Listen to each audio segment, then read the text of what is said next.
Hi there, beautiful souls watching. Thank you and welcome. I'm Gabrielle, retired medium in Germany, and I like to share some of my otherworldly experiences and insights. So, this one is about perception of dimensions, dimensional perception, and Plato's cave allegory.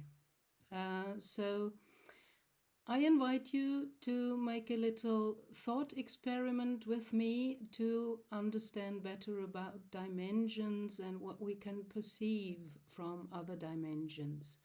So I invite you now just to imagine that we are flat. On a piece of paper, we are in flatland more or less, and we are just triangles, forms, shapes. We are rectangles or circles or whatever, but we are flat, like drawn out on a flat piece of paper. So we are in the second dimension. We call this flatland. There were even scientists doing this experiment as well. And it helped me to understand a bit better about the dimensions. So if you imagine you are in flatland on a flat piece of paper, kind of surface, like just a flat form. And then there is something coming, a third dimensional body. Let's imagine it's a sphere.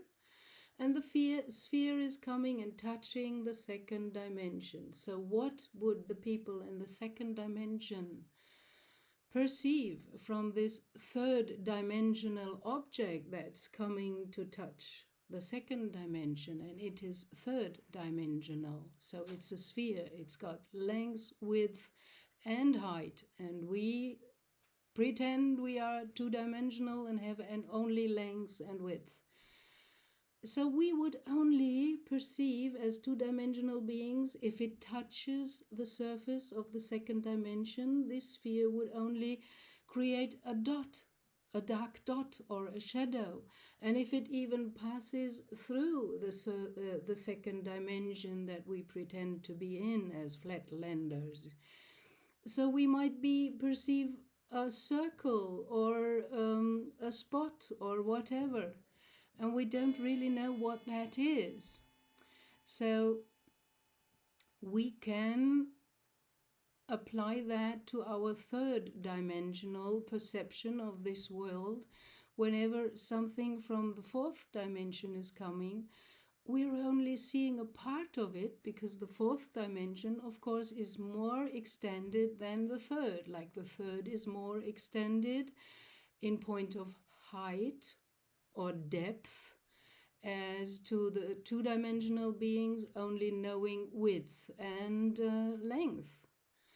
So that leads more or less directly to Plato's cave allegory.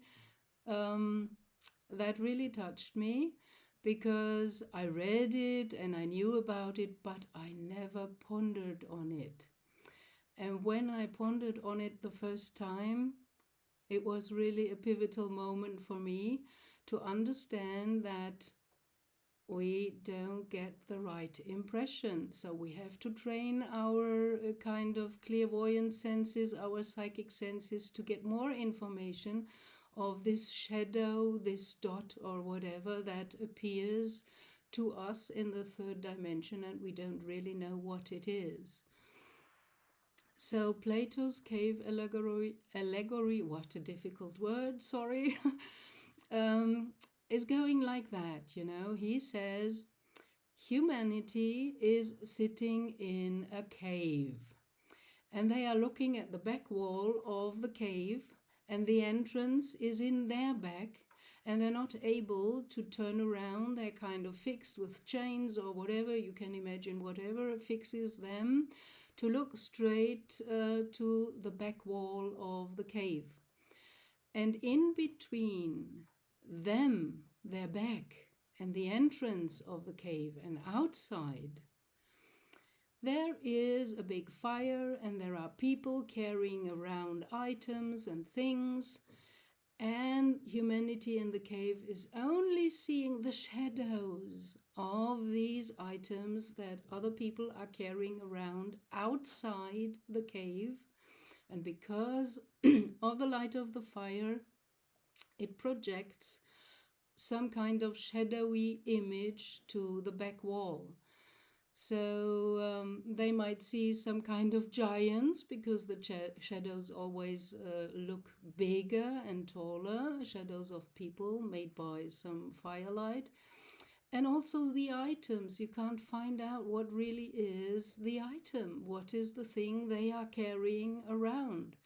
You know, there is also this famous experiment when you put a cylinder in a corner and you light it from the front. So what you perceive is only a circle, or maybe you might interpret this circle of the cylinder as some kind of sphere or a ball. If you light it from the side and the shadow reflected on one of these two walls, in the corner there is this cylinder, so the shadow of the cylinder from the side will give you the image of a rectangle. And it is not a rectangle, it is a cylinder. So you have two kind of images, like a circle if the light is coming from the front, and a rectangle if the light is coming from the side. So you don't really know what you are looking at. And this might sound very confusing, but I wanted to get rid of that because it's going around in my head and they are kind of asking me to talk about that, just to open up your perspective and calculate that you might not see what the real thing or the real being is. So you have to really look closer, and you have to start an inner dialogue, asking, what is this? What does it mean? Or who is it? What am I seeing? If you don't ask questions, the universe cannot answer to you, because in the field, in the quantum field, all the answers, all the information is there. But if you don't make an effort to understand and ask a question, you cannot receive an answer. Without a question, there won't come an answer. So it's up to us to really research and ponder on things and walk our way to find the answers. Okay, want to leave you with that. I hope you get some different ideas about perception and dimensions. Thank you for watching, and thank you for spending some time with me. Blessings, dear beautiful souls, love and light onto your path. Bye.